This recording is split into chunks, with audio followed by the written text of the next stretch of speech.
Member for Kent North. Merci beaucoup, Madame la Présidente. On se lève pour parler sur le projet de loi 120,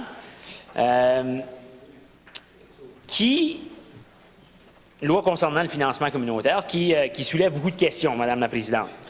Je pense que tout le monde dans cette Assemblée sont d'accord que depuis le début, il y a quand même une tendance envers le fait qu'on est d'accord à ce que ça prend une réforme municipale au Nouveau-Brunswick.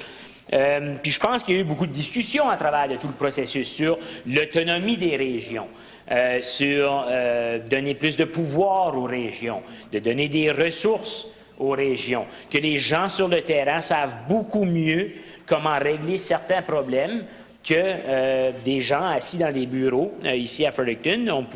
On pourrait envoyer ces ressources-là vers nos milieux respectifs et puis de voir vraiment des solutions venir de la population locale. C'est tout beau en parole, mais il faut que les actions suivent. Par chez nous, on a une expression qui dit qu'il faut que les bottines suivent les babines. Ben, quand que je vois ce projet de loi ici, j'ai pas beaucoup de confiance que les bottines ont été mises, Madame la Présidente. Puis il y a quelques raisons pour ce commentaire-là, puis je vais en parler certainement pendant la deuxième lecture. Avant de commencer à en parler, je veux, par contre, faire une parenthèse concernant encore une fois, l'utilisation d'une loi bâillon qui va nous bâillonner à limiter le nombre d'heures de débat à 10 heures de débat. 10 heures de débat sur un projet de loi aussi important. Puis là, après ça, on se fait dire par le gouvernement, ben là, il faut que ça passe avant le 15. C'est pour ça qu'on fait ça, il faut que ça passe avant le 15. Où est-ce qu'on était la semaine passée, puis la semaine d'avant? Où est-ce qu'on était, Madame la Présidente, lorsqu'on aurait pu être ici en train de débattre? C'est certain que lorsqu'on prend, on attend jusqu'à la dernière minute pour amener un projet de loi, puis là, on dit qu'il y a un moment où on doit passer le projet de loi, absolument, par une telle date. Bien, il devient assez évident qu'on va manquer de temps. Est-ce que c'est voulu? Ben moi, je dirais, Madame la Présidente, absolument que c'est voulu. Je dis, il n'y a personne qui est niaiseux assez de penser que ce n'était pas voulu. Le gouvernement a envie de bâillonner le fait qu'on ait un débat sur quelque chose d'important. Lorsque Chance égale pour tous est venu en Chambre, il y a eu des débats qui se sont éternisés.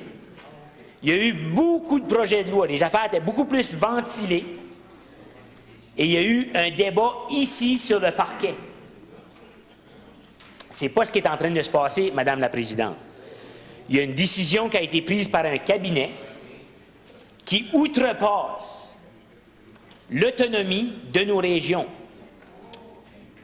Puis là, vous allez voir qu'il existe là un double standard. On dit on veut donner plus d'autonomie à nos régions, on veut qu'ils se responsabilisent, on veut qu'il y ait un empowerment, mais de l'autre côté, on sait mieux que vous autres, on va décider pour vous autres, on va vous imposer A, B, C, D.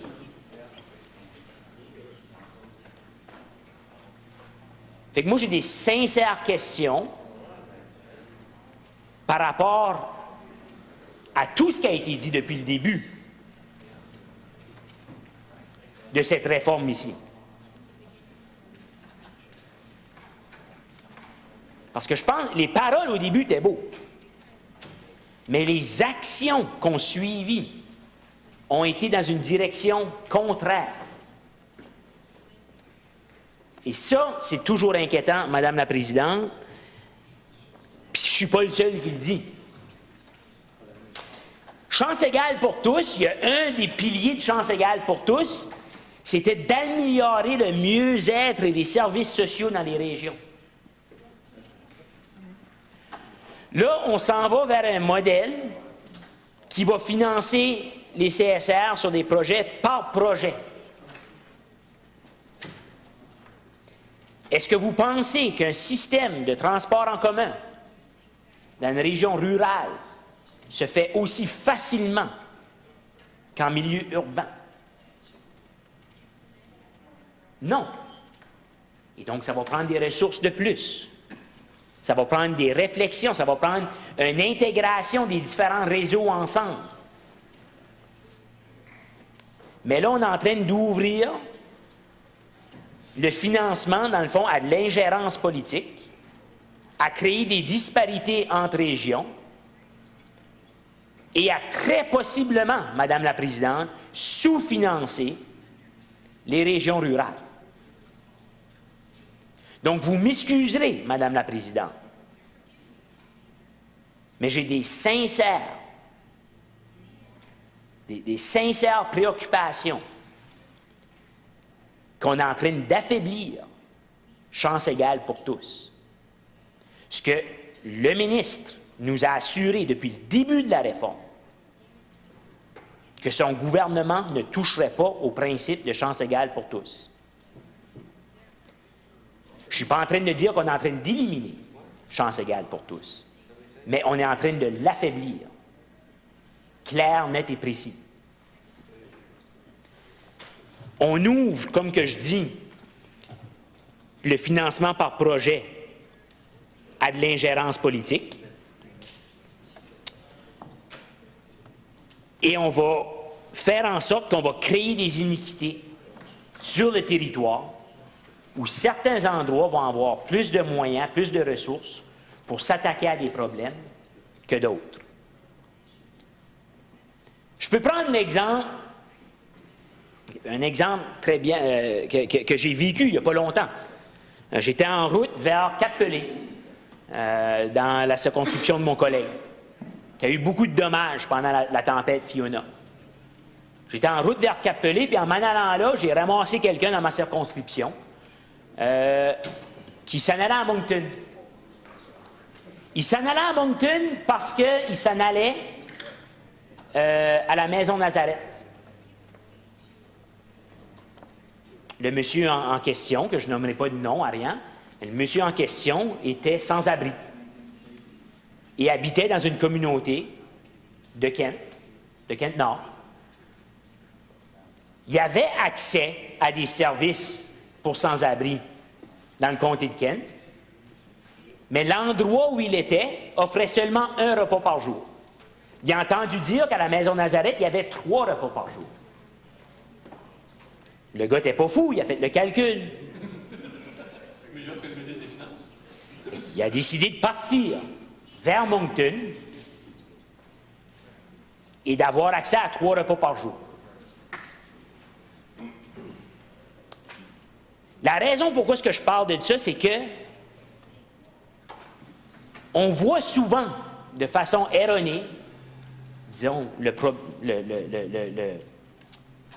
la crise des sans-abri au Nouveau-Brunswick ou la situation des sans-abri comme étant un problème urbain, un défi urbain. Mais ce n'est pas tout à fait le cas, Madame la Présidente. Vous voyez, il y a beaucoup de sans-abri qui viennent de régions rurales, mais qui se ramassent en ville. Pourquoi? Parce qu'il y a un manque de services en région rurale. Parce qu'il y a un manque aussi d'accès à des soins de santé mentale. Il y a un manque d'accès à des soins ou des centres qui traitent les addictions. Et donc, on a un problème dans les milieux ruraux qui finit par aller qui peuvent migrer, disons, vers la ville.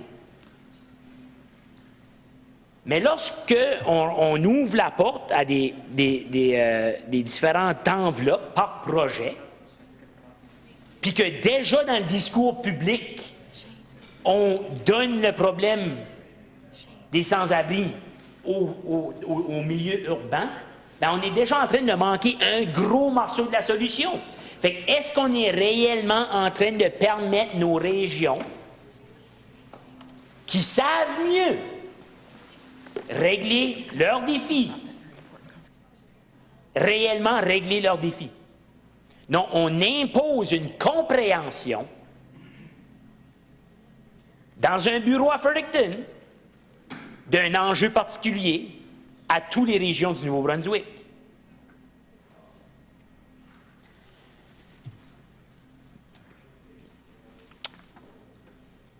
Il y a d'autres choses qui m'inquiètent, Madame la Présidente.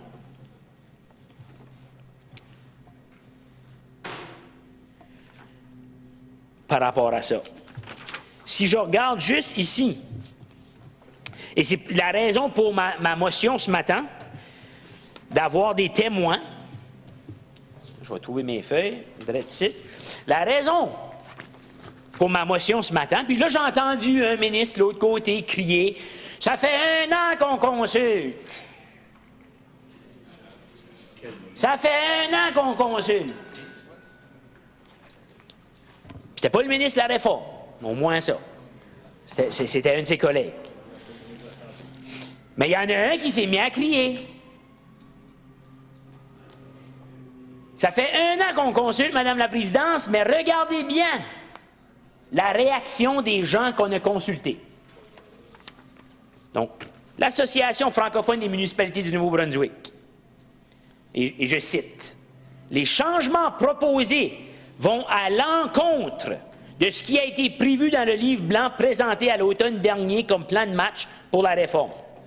Et il ignore pratiquement toutes les recommandations du comité expert qui s'est penché sur le financement communautaire et la péréquation pendant plusieurs mois et qui ont dûment consulté les associations et intervenants. Pardonnez notre étonnement, mais c'est comme si le ministre voulait en passer une vite aux municipalités. Si le ministre Allan voulait faire dérailler la réforme, il ne s'y serait pas pris autrement. C'est le président de l'AFMNB et maire de Bertrand, Yvon Godin. Maintenant, UMNB, l'Union des municipalités du Nouveau-Brunswick, et je cite, « Les municipalités veulent être de bons partenaires dans la création de communautés dynamiques et durables, mais pour atteindre cet objectif, les revenus doivent suivre les responsabilités. Et c'est une occasion manquée. » Le rapport Desjardins-Kelly a souligné, à juste titre, que si la province transfère un service au niveau municipal, elle a la responsabilité de fournir le financement de ce service. Au lieu de cela, la province choisit de réorienter les recettes destinées aux municipalités pour financer les nouveaux mandats, ce qui risque d'entraîner des coûts supplémentaires pour les contribuables municipaux. La province doit revoir cette décision immédiatement, car elle semble aller à l'encontre des principes énoncés dans le livre blanc. Madame la Présidente, qu'est-ce que ça vaut consulter quand on n'écoute pas? Qu'est-ce que ça vaut consulter, puis nous sortir ça comme une raison, là. Nous sortir ça comme un argument. Ben voyons, on a consulté. Ben, il y a une grosse différence, Madame la Présidente, entre consulter puis écouter. Puis de l'écoute, il n'y en a pas eu. Ou il y en a peut-être eu. Mais je cherche qui a dit qu'il s'est senti écouté. Je n'ai pas encore vu de communiqué de presse qui a dit « Nous autres, on est bien heureux, on sent qu'on s'est fait écouter. » Mais on a consulté, par exemple. Consulter ne donne pas le droit de faire n'importe quoi.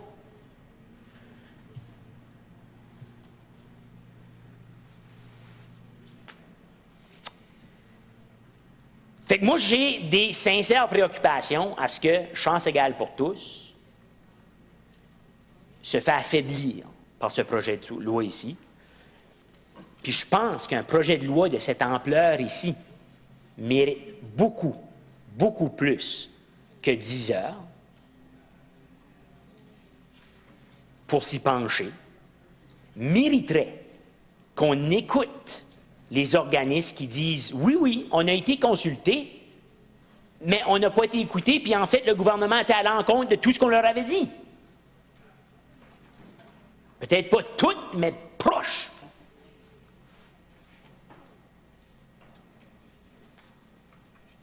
Le manque de respect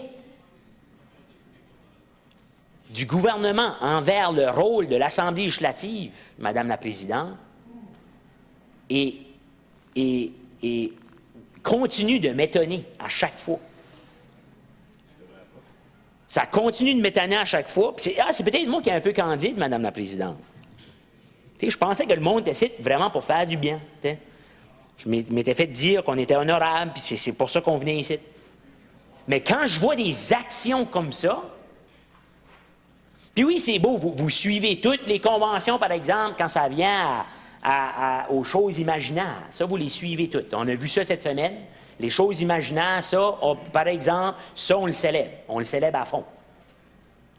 Mais quand ça vient à la réelle raison d'être de cette Assemblée législative ici, on y manque de respect constamment. Fait que oui, on va se voir en comité, puis j'espère que le gouvernement osera vouloir débattre de façon sincère, tout comme chance égale pour tous avait été débattu.